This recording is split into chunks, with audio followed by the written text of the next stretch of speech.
स्वागत है आप सबको हमारे चैनल आध्यात्मिक रहस्य में। हमारे साथ इस रामायण की यात्रा में जुड़ने के लिए बहुत बहुत धन्यवाद।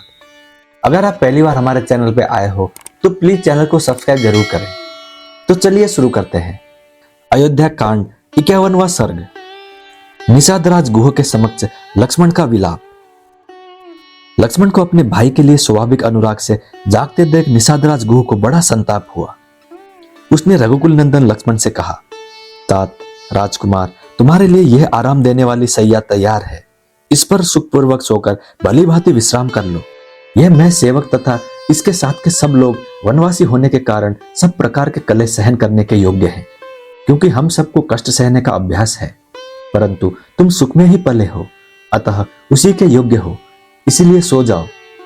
हम सब लोग श्री रामचंद्र जी की रक्षा के लिए रात भर जागते रहेंगे। मैं सत्य की ही शपथ खाकर तुमसे सत्य कहता हूं कि इस भूतल पर मुझे श्री राम से बढ़कर प्रिय दूसरा कोई नहीं है। इन श्री रघुनाथ जी के प्रसाद से ही मैं इस लोक में महान यश, विपुल धर्म लाभ तथा प्रचुर अर्थ एवं भोग्य वस्तु पाने के आशा करता हूं। अतः मैं अपने बंधु बांधवों के साथ हाथ में धनुष लेकर सीता सहित सोए हुए प्रिय सखा श्री राम की सब प्रकार से रक्षा करूंगा। इस वन में सदा विचरते रहने के कारण मुझसे यहाँ की कोई बात छिपी नहीं है। हम लोग यहाँ शत्रु की अत्यंत शक्तिशालिनी विशाल चतुरंगिनी सेना को भी अनायास ही जीत लेंगे। यह सुनकर लक्ष्मण ने कहा, निष्पाप निषादराज, तुम धर्म पर ही दृष्टि रखते हुए हमारी रक्षा करते रहो। इसीलिए इस स्थान पर हम सब लोगों के लिए कोई भय नहीं है। फिर भी जब महाराज दशरथ के ज्येष्ठ पुत्र सीता के साथ भूमि पर शयन कर रहे हैं, तब मेरे लिए उत्तम शैया पर सोकर नींद लेना, जीवन धारण के लिए स्वादिष्ट अन्न खाना अथवा दूसरे सुखों को भोगना कैसे संभव हो सकता है। देखो, संपूर्ण देवता और असुर मिलकर भी युद्ध में जिनके वेग को नहीं सह सकते, वही श्री राम इस समय सीता के साथ तिनकों के ऊपर सुख से सो रहे हैं। गायत्री आदि मंत्रों के जप, कृच्छ चांद्रायण आदि तप तथा नाना प्रकार के पराक्रम, यज्ञानुष्ठान आदि प्रयत्न करने से जो महाराज दशरथ को अपने समान उत्तम लक्षणों से युक्त ज्येष्ठ पुत्र के रूप में प्राप्त हुए हैं, उन्हीं इन श्री राम के वन में आ जाने से अब राजा दशरथ अधिक काल तक जीवन धारण नहीं कर सकेंगे। जान पड़ता है निश्चय ही यह पृथ्वी अब शीघ्र ही विधवा हो जाएगी।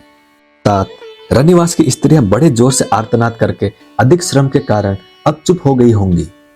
मैं समझता हूं राजभवन का हाहाकार और चित्कार अब शांत हो गया होगा। महारानी कौशल्या, राजा दशरथ तथा मेरी माता सुमित्रा, ये सब लोग आज की रात तक जीवित रहेंगे या नहीं, यह मैं नहीं कह सकता।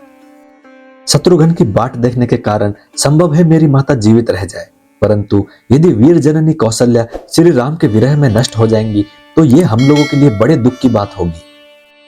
जिसमें श्री राम के अनुरागी मनुष्य भरे हुए हैं तथा जो सदा सुख का दर्शन रूप प्रिय वस्तु की प्राप्ति करने वाली रही है, वह अयोध्यापुरी राजा दशरथ के निधन जनित दुख से युक्त होकर नष्ट हो जाएगी। अपने ज्येष्ठ पुत्र महात्मा श्री राम को न देखने पर महामना राजा दशरथ के प्राण उनके शरीर में कैसे टिके रह सकेंगे। महाराज के नष्ट होने पर देवी कौशल्या भी नष्ट हो जाएंगी। तदंतर मेरी माता सुमित्रा भी नष्ट हुए बिना नहीं रहेंगी। महाराज की इच्छा थी कि श्री राम को राज्य पर अभिषिक्त करूं। अपने उस मनोरथ को न पाकर श्री राम को राज्य पर स्थापित किए बिना ही हाय मेरा सब कुछ नष्ट हो गया, ऐसा कहते हुए मेरे पिताजी अपने प्राणों का परित्याग कर देंगे। उनकी उस मृत्यु के समय उपस्थित होने पर जो लोग रहेंगे और मेरे मरे हुए पिता रघुकुल शिरोमणि दशरथ का सभी प्रेत कार्यों में संस्कार करेंगे, वही सफल मनोरथ और भाग्यशाली हैं।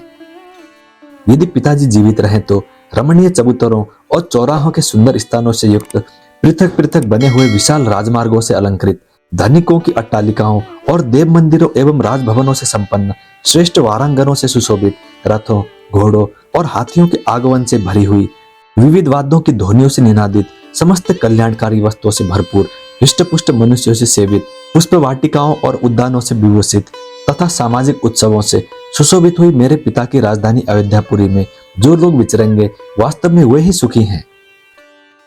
क्या मेरे पिता महाराज दशरथ हम लोगों के लौटने तक जीवित रहेंगे? क्या वनवास से लौटकर उन उत्तम व्रतधारी महात्मा का हम फिर दर्शन कर सकेंगे? क्या वनवास के इस अवधि के समाप्त होने पर हम लोग सत्य प्रतिज्ञ श्री राम के साथ कुशल पूर्वक अयोध्यापुरी में प्रवेश कर सकेंगे? इस प्रकार दुख से आर्त होकर विलाप करते हुए महामना राजकुमार लक्ष्मण को वो सारी रात जागते ही बीती। प्रजा के हित में संलग्न रहने वाले राजकुमार लक्ष्मण जब बड़े भाई के प्रति सौहार्दवश उपयुक्त रूप से यथार्थ बात कह रहे थे, उस समय उसे सुनकर निषादराज गुह दुख से पीड़ित हो उठा और व्यथा से व्याकुल हो जोर से आतुर हुए हाथी की भांति आंसू बहाने लगा। इस प्रकार श्री वाल्मीकि निर्मित आर्ष रामायण आदि काव्य के अयोध्या कांड में 51वां सर्ग पूरा हुआ। मैं उम्मीद करता हूँ श्री राम जी आपकी सारी मनोकामनाएं पूरी करें। जय श्री राम, जय हनुमान। अब मिलते हैं अगले वीडियो में।